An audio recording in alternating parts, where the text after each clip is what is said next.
Hey Rufa fam, I'm back.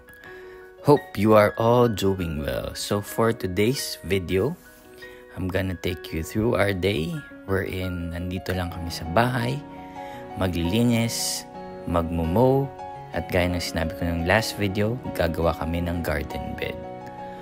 So, nakikita nyo nga, to start off yung tatay ko, nire-ready niya na yung mga equipments niya for mowing. Andyan yung kanyang line trimmer, kanyang blower, at nakikita nyo naman Ryobi. Baka naman, sponsor dyan. So, lagi-lagi pag nagmomow yung tatay ko, ang ini-start niya is yung kanyang front yard. So, ang una niyang ginagawa ay mag-trim muna ng mga edges para daw pulido, tsaka magandang tignan. Tapos next is yung mower na through all the grass. Nakita niyo man.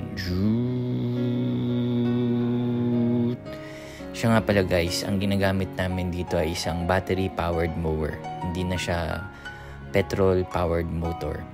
Dahil mas, sabi ng tatay ko, mas convenient daw yung mga electric-powered. Lalo na yung bahay namin is meron ding solar. Kaya pag nag-charge kami, mas mura kaysa pagbibili pa kami ng mga fuel products.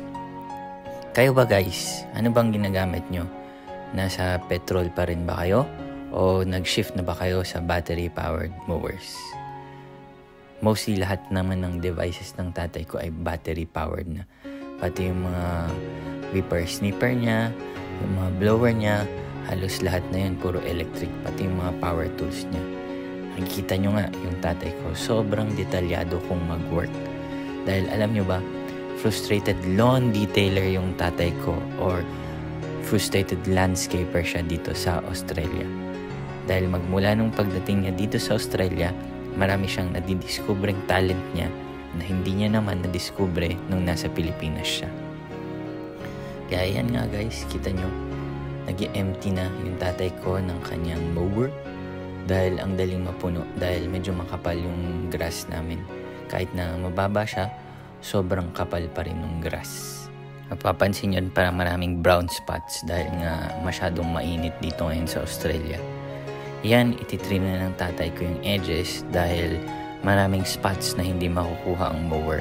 Lalo yung mga sides, hindi siya magiging pantay. Kaya kailangan pa rin padaanan ng trimmer. Ayan guys, kita nyo medyo pagod na yung tatay ko. Kaya alam nyo naman ang gagawin ko. Kailangan ko ng umeksena para bigyan ng power up yung tatay ko. Pero actually guys, doon lang naman ako para makipaglaro sa tatay ko. Kaya yan, tignan nyo naman ine-entertain niya ako kahit nagtatrabaho siya. Alam nyo guys, ang pinaka-happiest time ko ay pag naglalaro kami ng magulang ko. Kasi tignan nyo naman, ini-involve nila ako sa kahit anong ginagawa nilang activities. Kahit naman wala talaga akong may ambag doon. Pero alam nyo, pinaka-importante daw kasi sa development ko na nakikita ko kung anong ginagawa nila para at least I am inspired to do some things when I grow up. Kaya yan, kita nyo, naglalaro, tapos nagmomow. Malay nyo, isa pala akong future landscaper. Pero yan nga guys, kitang-kita nyo, kinikiss pa ako ng daddy ko. Tapos yan, pinapa-entertain ako ng mommy ko para daw ako ay maging bibong bata. Yan. After ng pagmando ko sa tatay ko, yan naman siya ay nag-clean up. Kailangan niyang i-blow yung mga natirang grass clippings towards the side. After that, sa harap, alam niyo naman kailangan niyang i-fix din ang aming backyard. At ngayon, sinusupervise ko pa rin siya kung tama ba yung ginagawa niya. Kasi alam niyo naman, expert to sa lahat ng bagay. Ako yung pinakamagaling sa lahat ng bagay dito sa bahay namin. Ako yung number 1. So yan, tinitingnan ko kung anong ginagawa ng tatay ko para naman at least meron siyang inspiration na tapusin yung ginagawa niya. Dahil pag nandyan ako, nagpapa-impress siya dahil ako ang boss niya. Ayan, padadaanan niya na ng mower, kinakarga niya na yung pang-catch ng grass para hindi rin makalat. Ayan na, mag-i-start na siya. Tina-check niya yung battery kung madami pa ba at nilolower niya sa level na gusto niya. Yan guys, mag-i-start na yung tatay ko. Ako naman, tinatamad na. Kaya yan, mag-goodbye na ako.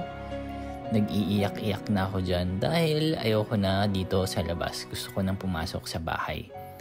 Samantalang yung tatay ko naman, may stuck lang siya dyan at tatapusin yung trabaho niya.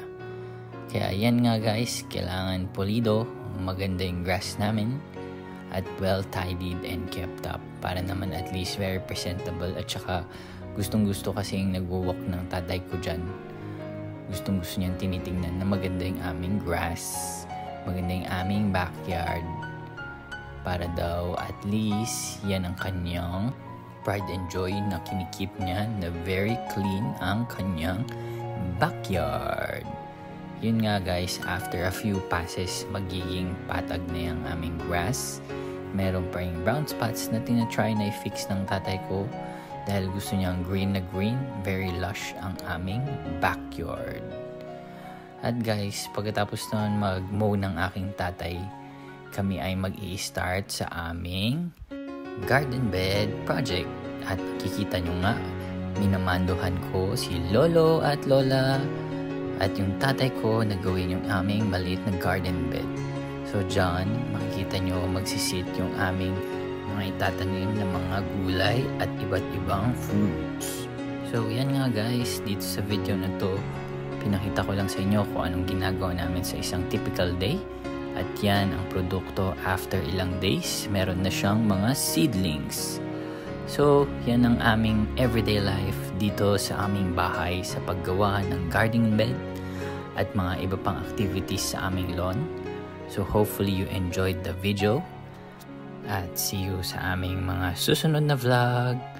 Bye-bye, Rufo Fam!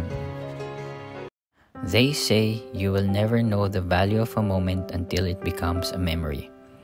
You will have a lifetime to work, but our children are only young ones. All these quotes only depict one thing. It is to give and dedicate all our time to our children while we can. Because every moment that you give to them are the moments and feelings they tend to remember while they grow up.